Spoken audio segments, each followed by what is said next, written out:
না, এভাবে ঘরে বসে থাকলে আর হবে না।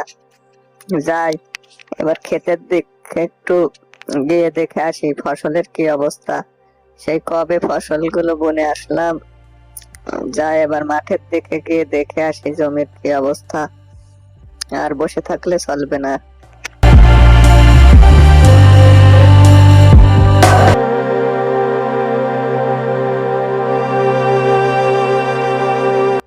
কিরে রহিম, যাচ্ছিস কোথায় একা একা এই সময়?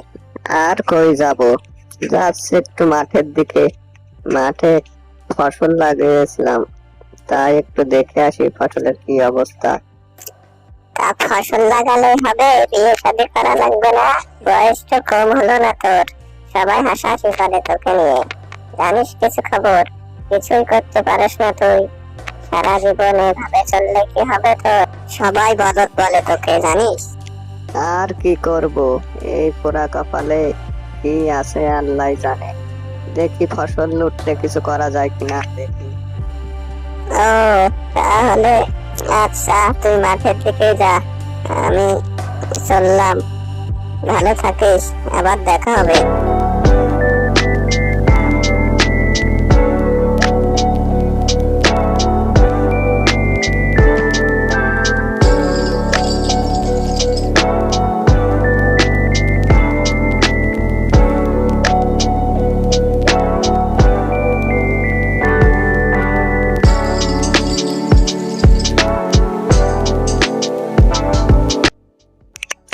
বাহ, এবারের ফসল তো খুব ভালো হয়েছে মনে হচ্ছে। বাজারে গিয়ে বেচতে পারলে অনেক টাকা হবে। খুব ভালো হয়েছে ফসল। এবার দেখি, এবার ফসল বিক্রি করে বাড়ি ঘর বানানো যায় কিনা। পরে যদি একটা বিয়েও করতে পারি, দেখি কি হয়। এবার নিশ্চয়। কিরে রহিম, এখানে কি দেখতেছিস? ফসল দেখতেছিস বুঝি? হ্যাঁ ভাই, ফসল দেখতেছি। এবারের ফসল খুব ভালো হয়েছে। এবার চিন্তা করতেছি ফসল বিক্রি করে বাড়ি ঘর করবো, তারপরে একটা বিয়ে করবো। হো হো হো হো হো। হাসি পেল তোর কথা শুনে। যে ফসল লাগিয়েছিস, মূলো, ভেন্ডি, এ ফসল বাজারে নিলে তোর কেউ কিনবে? ফিরে দিলেও তো কেউ কিনবে না। এই বিক্রি করে বাড়ি ঘর বিয়ে করবি? হা হা হা। আমি চললাম, থাক।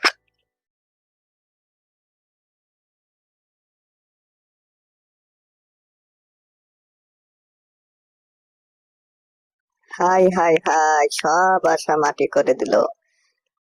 আমি প্রতিবারই যে ফসল লাগাই, সেই ফসলেরই দাম থাকে না। আমি সত্যি একটা বলদ, আমার দ্বারা কিচ্ছু হবে না। আমি এখন কি করব? যাই, বাসার দিকে যাই।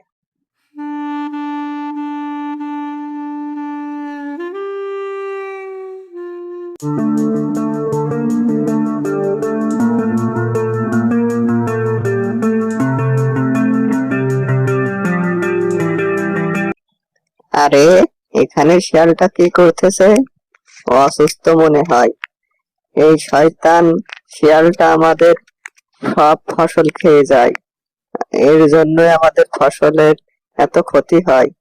শালার লাথি মারা যাক। হুম হুম। না, একে আর মেরে লাভ নেই। এ নিজে নিজেই মরে যাবে। এখন অসুস্থ রয়েছে, এ নিজে নিজেই কষ্ট পেয়ে মরে যাক।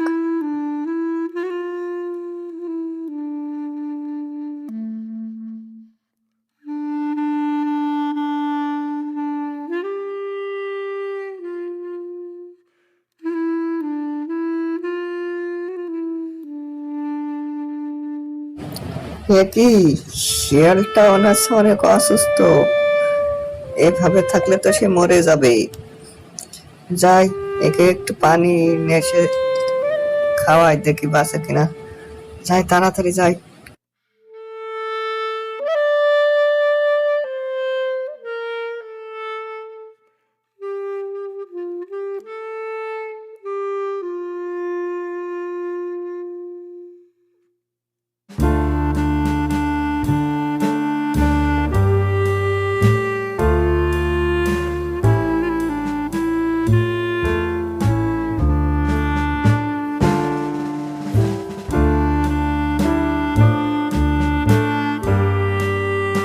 তোমাকে যে আমি কি করে ধন্যবাদ জানাই, আমাকে পানি খাওয়ায় বাঁচানোর জন্য। আমি পানি পিপাসার জন্য মরেই যাচ্ছিলাম, আর একটু হলে তো মরেই যেতাম।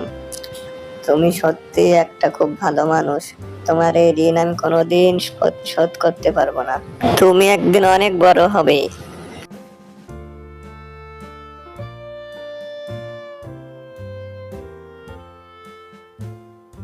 যাক, আমার কারণে একটা শিয়ালেরও তো প্রাণ বাঁচলো। এতে আমার খুব ভালো লাগছে, আমার জন্য শিয়ালটার প্রাণটা বেঁচে গেল। যাই, আমিও বাসায় যাই। এখানে কি করব?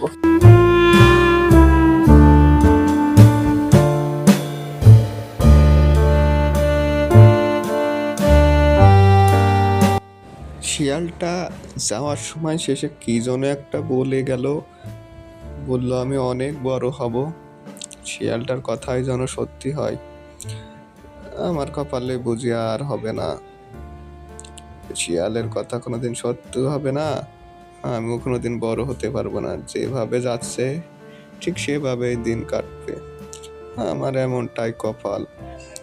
আর আমি তো একটা বলদ, আমার জীবনে।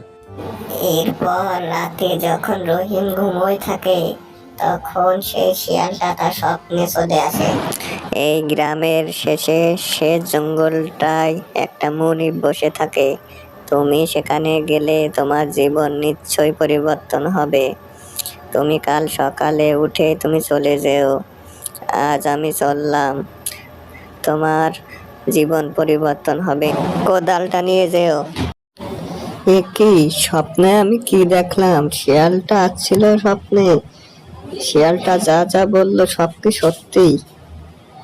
তাহলে যাই, শিয়ালটার কথা শুনে কোদালটা নিয়ে যে দেখি গ্রামের শেষে সেই জঙ্গলে কি মনিবের কাছে গিয়ে দেখি কি হয়। মনিব আমার কোনো জীবন পরিবর্তন করতে পারে কিনা।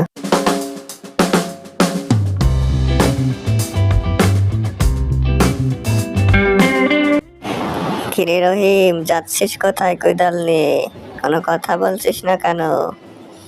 জানো গিন্নি, এই রহিম পটল ভেন্ডি মূলা লাগিয়ে বলে সে নাকি বাড়ি ঘর করবে, একটা বিয়েও করবে। এমন বলদের বলদ আমি এই জন্মে দেখিনি বাবা।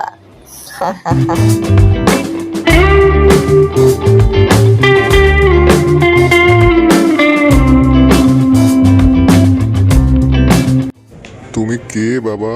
এই গহীন জঙ্গলে তুমি একা একা কি করতে আছো?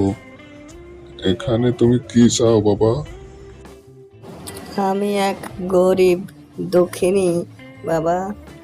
আমাকে এক শিয়াল আপনার কাছে আসতে বলেছে, আমি তাকে প্রাণে বাঁচিয়েছি। এই জন্য আমার স্বপ্নে এসে সে আমার আপনার ঠিকানা দিয়েছে, তাই আমি এখানে ও, তুমিই তাহলে সেই ব্যক্তি। আমি সব কিছু জানি বাবা। তুমি সত্যি একটি সৎ ও মহৎ মানুষ। তোমার উপরে আমি অনেক খুশি হয়েছি। তাই তোমার জন্য আমার একটা উপহার আছে। তুমি আমার উপহারটা নিও বন্ধু। এই নাও আমার উপহার।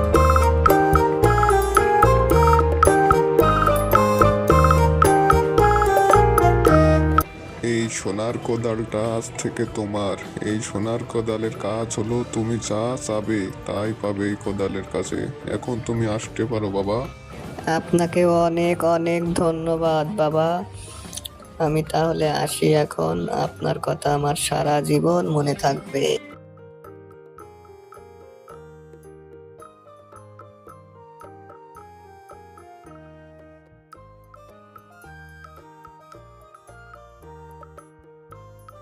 সত্যি কি সোনার কোদালের কাছে যা চাবো তাই পাবো? তাই পাবো মনে হয়। বাবা তো ঠিক কথাই বললেন। যাই, বাসায় গিয়ে একটু চাই। আগে ঘরে তো যাই। আজ মনে হয় আমার সারা জীবনের স্বপ্ন পূরণ হবে। সোনার কোদালের কাছে আজ আমি চাবো অনেক টাকা, যাতে আমি বাড়ি ঘর এবং গরিব মানুষের দান করতে পারি। তাহলে দেরি না করে এখনই চাই। এ সোনার কোদাল, আমাকে 2 হাঁড়ি, বড় 2টো হাঁড়ি ভর্তি টাকা দে তো।